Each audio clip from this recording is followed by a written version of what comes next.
Hello, this is the review of the Namiki Yukari Royale in the Vermillion Urushi finish. Let's get into the review itself. The body of this pen is made out of brass, I think, and it's covered in Urushi lacquer. You can look up the technique of Urushi, that is centuries-old traditional Japanese craftsmanship. It takes a lot of time. It's just a very tedious work that goes into it. It's a very durable material.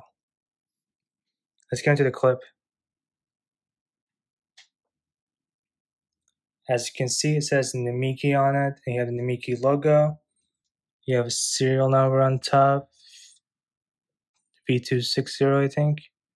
Not sure what that means. You have the brass kind of like inlay that's attached to the clip itself. There's no padding inside the clip, so you can't really post this. I would not recommend posting this even if there was padding, because you might accidentally damage the Urushi lacquer.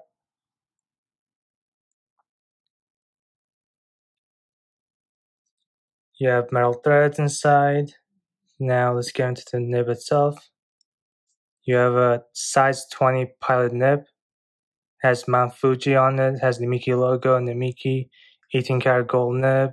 This is a broad nib. On the side it says 719. It means it was made in July 2019, I think. You have a plastic feed. For an expensive pen like this, I would prefer if it was ebonite feed. And the breathing hole is pretty big. You have the hole for where the ink is drawn in. And the threads are also covered in Urushi lacquer. The nib section is tapered, as you can see here, then it flares out. It gives a very good, comfortable hold. Once you open it up, this is a cartridge converter. You have the brass kind of finished there. Then you have the black Con 70. This has the Iroshizuki Momiji ink in there right now. This holds about like 0.9 millimeters of ink, so it's one of the bigger ink capacity converters on the market. But it's a pain to clean because you have to keep on pushing this. Now, there isn't much else to the pen. It's a pretty simple looking pen. I mean, this is more of a Japanese artwork than it is just a plain pen. If you look at it, just microscopic lenses, you can see there's the brush strokes on the Urushi lacquer finishing of this, which takes a lot of time, hence the very expensive price. Now let's get into just size comparisons.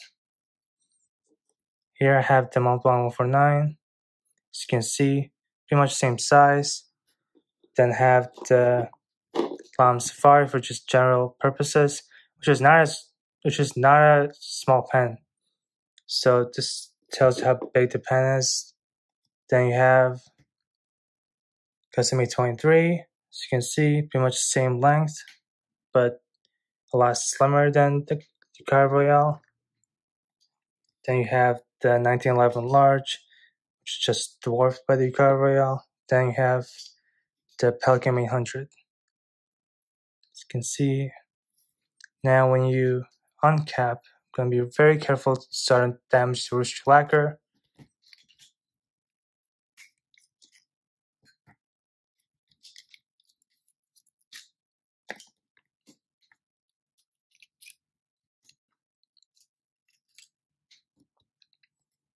So you can compare the nib sizes and just how it is uncapped. I will not be posting these pens for comparison because I don't want to damage the Urushi lacquer. But here is how they lay out. As you can see, Lime Safari is slightly longer, but the nib is a lot shorter. Has about the same nib as the Mont Blanc 149. A little bit smaller, but yeah, just a little bit smaller. The Mont Blanc 149 has a wider nib as well. This is a size 20 pilot nib. In comparison, this is a size 15 pilot nib. As you can see the difference. They look similar, but it's size 20. Now, let's get into final conclusions before the writing sample.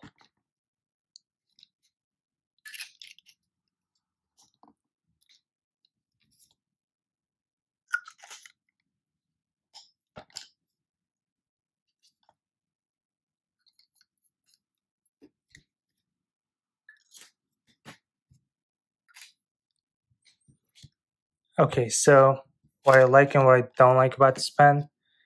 I love the design. I love the Urushi lacquer.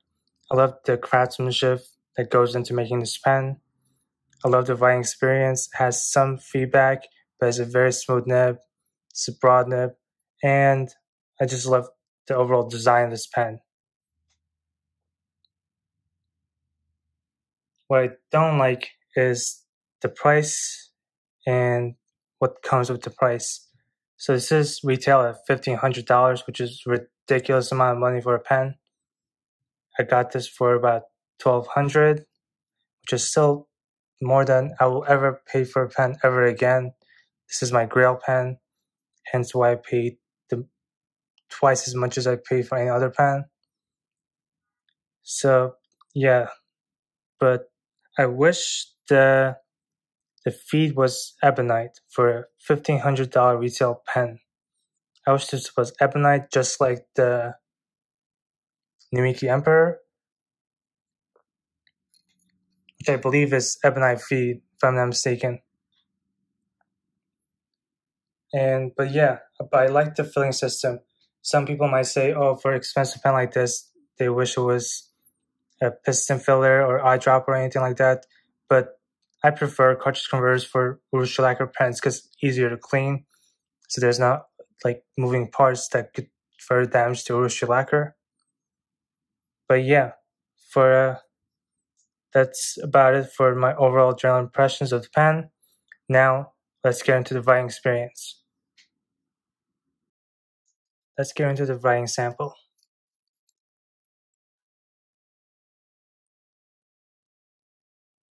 The nib.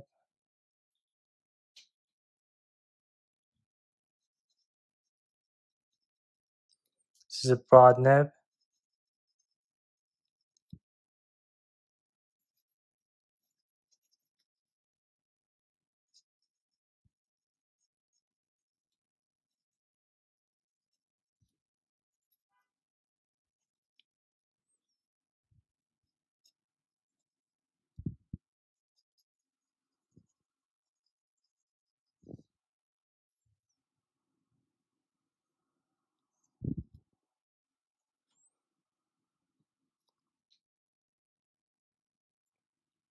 It is this ink right here.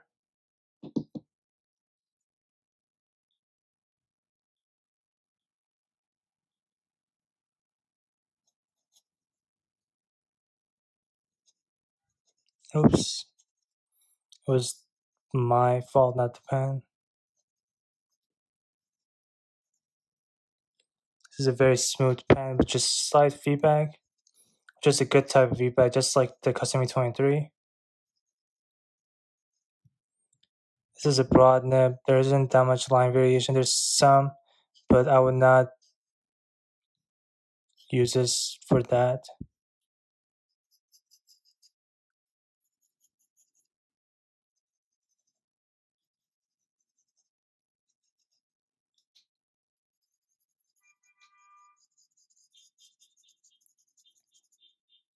If you can hear, there's some like singing, but and the nib is not that wet, but it's a good ink flow.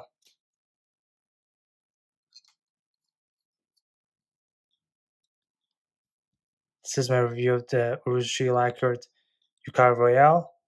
Thank you for watching.